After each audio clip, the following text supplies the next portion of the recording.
અતિ કમનીય સ્વરૂપ છે તારું, અકારણ કૃપા કરનાર છે.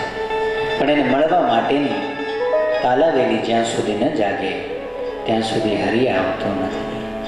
દ્રૌપદીને જ્યાં સુધી એના દાંત ઉપર પણ વિશ્વાસ હતો ને ત્યાં સુધી ભગવાન કે હું ના આવું. આપ સર્વે એ પ્રસંગ સાંભળ્યો છે, મહાભારતનો પ્રસંગ છે. દુશાસને જ્યારે બળજબરીથી ચીર ખેંચવાનો પ્રયત્ન કર્યો, હાથ વડે કરીને છેડાને પકડી રાખ્યા છે.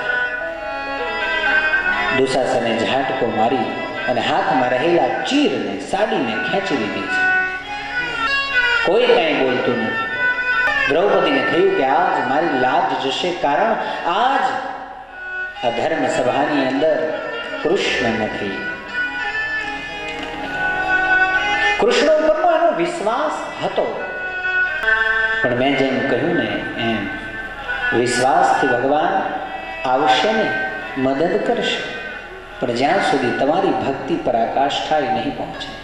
ભૂખે રાખું ભોંય સુવાડું, તનની ઉતારી લઉં ખા, અને પછી તોય જો તું ના મને મૂકે તો કરું તને નિહાળ. શું કહે છે? ભૂખે રાખું ભોંય સુવાડું. જો તારે મારી ભક્તિ કરવી હોય તો ભૂખ્યા રહેવાની તૈયારી રાખવાની, ભોંય ઉપર સુવાની તૈયારી રાખવાની. પણ આ બધું કરવાની જરૂર શું?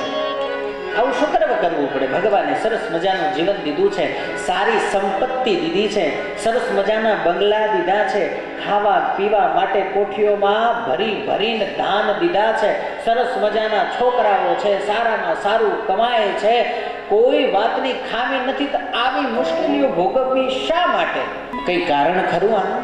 બહેનો, માતાઓ, વડીલો અને ભાઈઓ, એ 60 વર્ષનું જીવન, એ 60 વર્ષનું જીવન 60 વર્ષે પૂરું ન થાય, 30 વર્ષે પૂરું થાય. કેવી રીતે? 60 વર્ષમાં એકલા દિવસ જ ન આવે, 60 વર્ષમાં રાત પણ આવે, અને રાત્રે તો આપણે સૂઈ જઈએ છીએ. તો 30 વર્ષ તો રાત્રિના કાઢી નાખો, અડધું જ જીવન મળે છે. આવી કોઈએ ગણતરી કરી જ નહીં ક્યાંય. સમજાય છે ને?